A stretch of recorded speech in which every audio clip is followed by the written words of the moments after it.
திண்டுக்கல் நகரில் அமைந்துள்ள மலைக்கோட்டை 14ஆம் நூற்றாண்டில், அதாவது 1605ஆம் ஆண்டு விஜயநகர பேரரசின் மன்னர் முத்து கிருஷ்ணப்ப நாயக்கரால் கட்டப்பட்டது. 900 அடி உயரத்தில் சுமார் 5 ஏக்கர் பரப்பளவில் இக்கோட்டை அமைந்துள்ளது. பின்னாளில் மைசூரு அரசர் வெங்கடப்பாவால் கைப்பற்றப்பட்டது. அதன் பின்னர் ஹைதர் அலி, திப்பு சுல்தான் ஆகியோர் திண்டுக்கல்லை கைப்பற்றினர். அக்காலத்தில் இது ஒரு முக்கியமான கோட்டையாக விளங்கியது. 1799ஆம் ஆண்டில் இது பிரிட்டன் கிழக்கிந்திய கம்பெனியின் கட்டுப்பாட்டுக்குள் வந்தது. நாடு சுதந்திரம் பெற்ற பின்னர் தற்போது மத்திய தொல்லியல் துறையினரின் கட்டுப்பாட்டில் உள்ளது. இந்த மலை மீது அமைந்துள்ள அபிராமி அம்பிகை காளகத்தீஸ்வரர் கோவிலில் நாயக்கர் காலத்தில் சிலைகள் அமைக்கப்பட்டு நாள்தோறும் வழிபாடு நடத்தப்பட்டு வந்தது.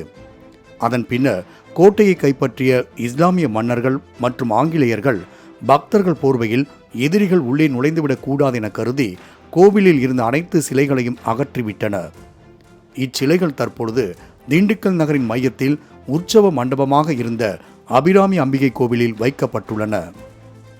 அதேபோன்று கோட்டை பகுதியில் வீர வரலாற்றை பறைசாற்றும் விதமாக பீரங்கிகள் இன்றளவும் கம்பீரமாக காட்சியளிக்கின்றன.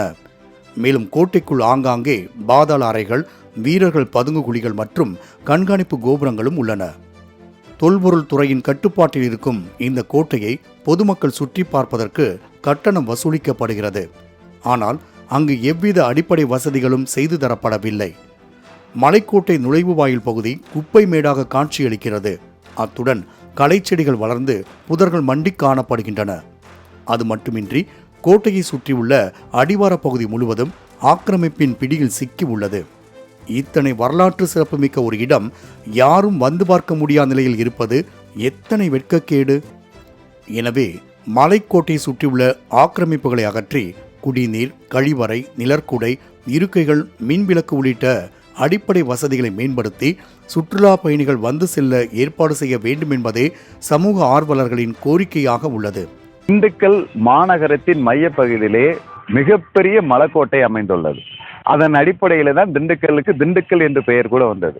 இந்த மலைக்கோட்டையிலே மன்னர்கள் காலத்தில் ஆலயங்கள், தொல்பொருள்கள் ஆகிய அத்தனையும் பராமரிக்கப்பட்டது. இன்றும் கூட அந்த ஆலயத்தினுடைய பழமை மாறாமல் அப்படியே மலைக்கோட்டையிலே அந்த ஆலயம் விளங்குகின்றது. அதே போன்று அங்கு பீரங்கிகள், சுரங்கப்பாதைகள் போன்ற அனைத்தும் இருக்கின்றது. இந்த மலைக்கோட்டையை மத்திய அரசினுடைய தொல்பொருள் பிரிவின் கீழ் இயங்குகிறதால் மக்கள் சரிவர போய் வர முடியவில்லை. இந்த மலைக்கோட்டையை சுற்றுலா தலமாக்கி மக்கள் சென்று வர பெஞ்ச், ரோப்கார் போன்ற வசதிகளை செய்து கொடுத்து அந்த பகுதியிலே சுகாதார வசதிகளை எல்லாம் மலைக்கோட்டையில் ஏற்படுத்தி கொடுத்தால் இது திண்டுக்கல் மாநகர மக்களுக்கு ஒரு சிறந்த பொழுதுபோக்கு வாசஸ்தலமாக விளங்கும். இதனிடையே திண்டுக்கல் தொகுதி சட்டமன்ற உறுப்பினரும் முன்னாள் அமைச்சருமான திண்டுக்கல் சீனிவாசன் சட்டமன்ற கூட்டத்தொடரில் திண்டுக்கல் மலைக்கோட்டையை சுற்றுலா தலமாக மாற்றி மக்கள் வந்து செல்ல வசதியாக விஞ்ச் அல்லது ரோப்கார் வசதி செய்து தர வேண்டும் என கோரிக்கை விடுத்துள்ளார். அதன்படி திண்டுக்கல் மலைக்கோட்டை மேம்படுத்தப்பட்டால் சுற்றுலா தலமாக மட்டுமின்றி வரலாற்று சிறப்புகளை அடுத்த தலைமுறையினர் தெரிந்து கொள்ளவும் ஏதுவாக அமையும். நடவடிக்கை எடுக்கப்படுமா? பொறுத்திருந்து பார்ப்போம். மாலை முரசு செய்திகளுக்காக திண்டுக்கல் செய்தியாளர் ராஜ்குமாருடன் ஷீபா ஜானட்.